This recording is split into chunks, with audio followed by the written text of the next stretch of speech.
अभी आप जो है सो चुनावी मैदान में हैं और आज जो है क्षेत्र भ्रमण कर रहे हैं।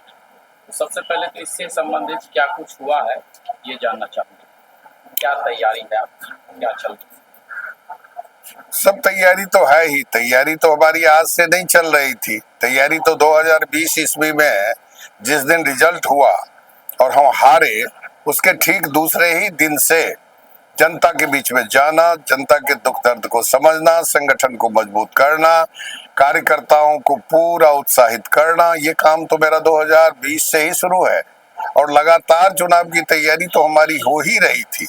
अब रही बात कि अब चुनाव करीब आ गया है तो स्वाभाविक है कि जब स्लो ओवर में बैट्समैन को खेलना पड़ता है तो ऑफेंसिव स्ट्रोक लिया जाता है। तो हमारे जितने कार्यकर्ता हैं पूरे उत्साह के साथ चुनाव लड़ रहे हैं, धैर्य के साथ लड़ रहे हैं, अनुशासन के साथ लड़ रहे हैं। और सबसे बड़ी बात है कि जनता मालिक, मतदाता मालिक हमारे प्रति निश्चित रूप से काफी आकर्षित है। उनके हृदय में मेरा बहुत ही पवित्र स्थान है। उनकी पूर्ण सहानुभूति, आशीर्वाद और सहयोग मुझे मिल रहा है और मजा आ रहा है चुनाव में काम करने में। इस बार तो कठिनाइयों भरा आपका जो है सो चल रहा है राजनीति, क्योंकि एक तरफ जहां आप खड़े हैं, दूसरी तरफ एक प्रतिष्ठित गायिका मैदान में है और उसके लिए भारतीय जनता पार्टी के न जाने राष्ट्रीय अध्यक्ष से लेकर के कौन-कौन यहाँ पहुँचने वाले हैं। कैसे उससे मुकाबला होगा? देखिए, आपने कहा ये सब चीज मीडिया में तो निश्चित रूप से उछाला जा रहा है जो यहाँ का चुनाव बहुत कठिन है, बहुत संघर्ष है, नेक टू नेक फाइट है, लेकिन ये सब चीज जो है वो वास्तविकता से दूर है। ऐसी बात नहीं है। देखिए, राष्ट्रीय अध्यक्ष अगर निर्णय लेते हैं तो कार्यकर्ताओं की भावना को देखना चाहिए। संगठन के लोगों को हमेशा कार्यकर्ताओं को लेकर के चलना चाहिए। तो जो एनडीए के कार्यकर्ता हैं या भाजपा के कार्यकर्ता हैं, उनके इच्छा और अपेक्षा के विरुद्ध यहाँ टिकट बंटा गया है। यहाँ का टिकट जो दिया गया है, आपने कहा कि राजनीति और मैथिली, तो राजनीति और मैथिली में तो कहीं तालमेल है ही नहीं। मैथिली का संबंध गायन से है, राजनीति से तो नहीं है। तो राजनीति की तो शुरुआत वो अलीनगर से करने आई है और मेरा तो जिंदगी बीत गया है राजनीति में। हम 1980 ईस्वी से इस मिट्टी पर रह करके राजनीति और समाज सेवा करते आए हैं। तो स्वाभाविक है कि जनता यहाँ चाहती है जो अलीनगर का बेटा, हमारे घर का बेटा, हमारे समाज का बेटा हमारा विधायक बने। इसलिए यहाँ कहीं कोई परेशानी नहीं है, कहीं कोई बहुत बड़ी मुकाबला नहीं है। इस बार यहाँ की जनता चाहती है। देखिए, तो यहीं की बेटी है ना? यहाँ की बेटी वो कैसे है?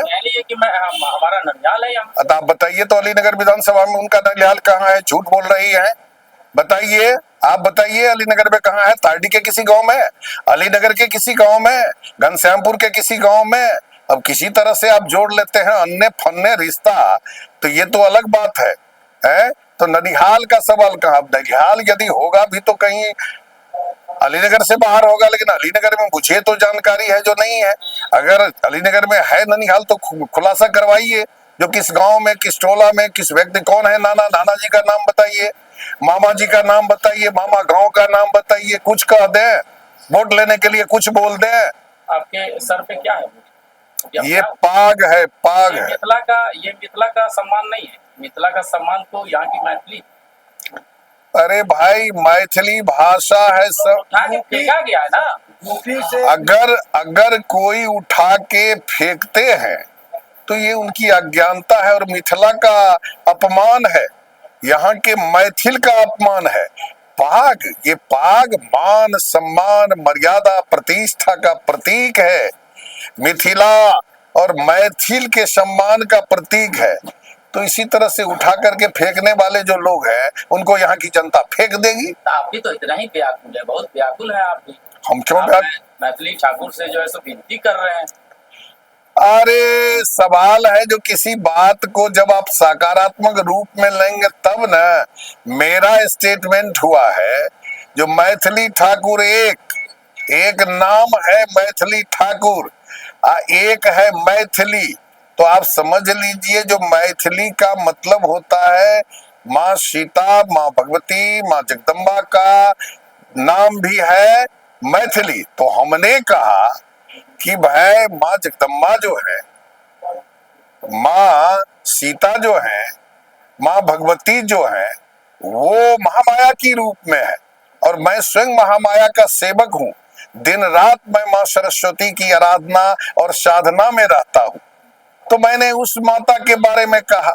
अब रही इस मैथिली की बात, तो ये मैथिली अगर मैथिली ठाकुर के रूप में राजनीति करने के लिए आई है तो फिर वो तो मेरी प्रतिद्वंदी है।